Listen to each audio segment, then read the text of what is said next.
A teenager suddenly stands up in the middle of third period, flips a desk, and storms out of the classroom.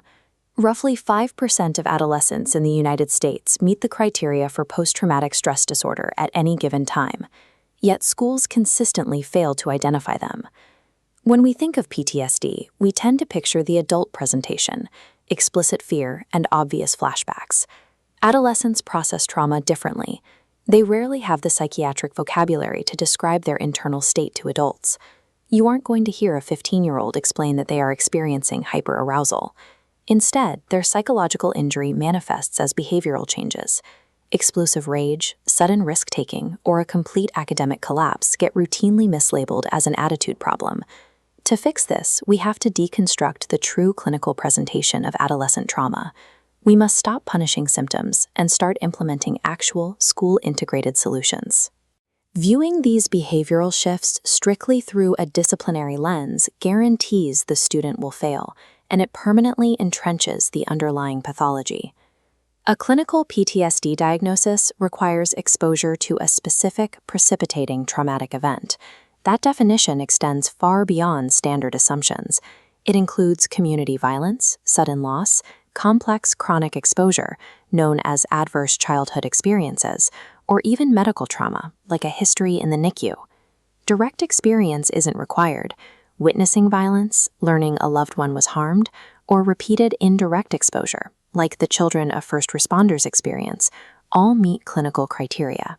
This creates a massive blind spot for educators because many traumatized adolescents have never formally disclosed the precipitating event to anyone at their school. The rates of lifetime prevalence are elevated in specific populations. Youth in foster care, justice-involved youth, and refugees carry a disproportionate burden of exposure. Adolescent girls and LGBTQ+ youth are also disproportionately affected by trauma and subsequent PTSD. Because both the triggering event and the demographic vulnerabilities are often hidden from educators, learning to read behavioral changes as a diagnostic indicator is the only reliable way to catch a falling student. This is a diagnostic matrix outlining the clinical threshold for PTSD. Alongside a precipitating event, a diagnosis requires symptoms from 4 specific clusters lasting for over 1 month. The first cluster is intrusion. Clinically, this means unwanted memories, nightmares, or flashbacks. In a classroom, an intrusive memory rarely looks like a cinematic flashback. It looks like a seemingly unprovoked outburst. The student is having an intense reaction to a hidden trauma reminder. The second cluster is avoidance. Patients actively evade thoughts, feelings, places, or conversations connected to the traumatic event.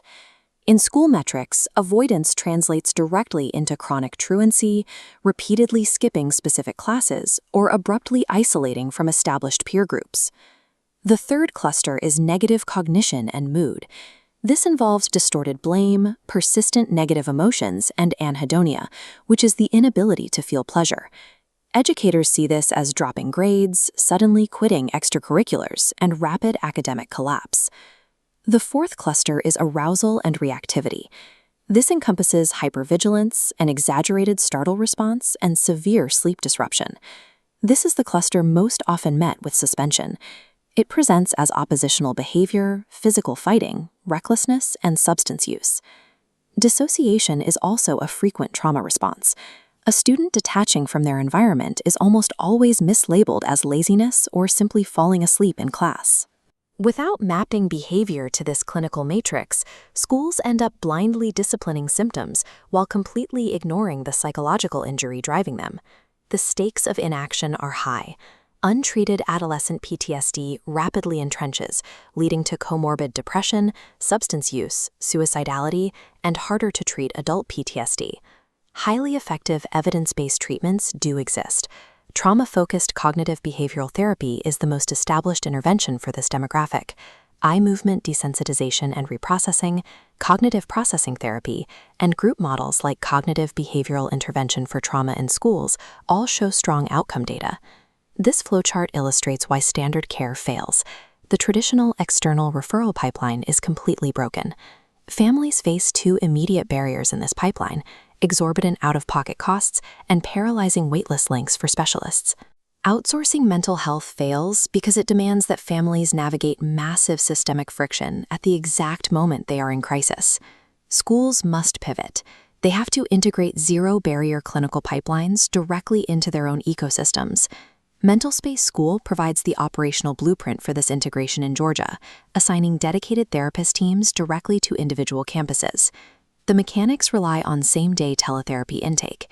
This bypasses traditional external waitlists entirely. The financial barrier is also erased. Medicaid patients have a $0 copay, and all major commercial insurance plans are accepted. This clinical integration aligns directly with urgent state policy. It provides the exact infrastructure needed to meet House Bill 268 compliance mandates ahead of the July 2026 deadline. This chart tracks the systemic outcomes of proper integration. The data shows an 89% improvement in student attendance. Clinically, we see a 92% reduction in anxiety, alongside an 85% rate of family satisfaction. As a required safety protocol, if any teen is in immediate danger or in crisis, they must call or text 988 to reach the Suicide and Crisis Lifeline. Bridging the mental health gap requires us to abandon the instinct to punish trauma. We have to replace it with an infrastructure of immediate, evidence-based clinical support.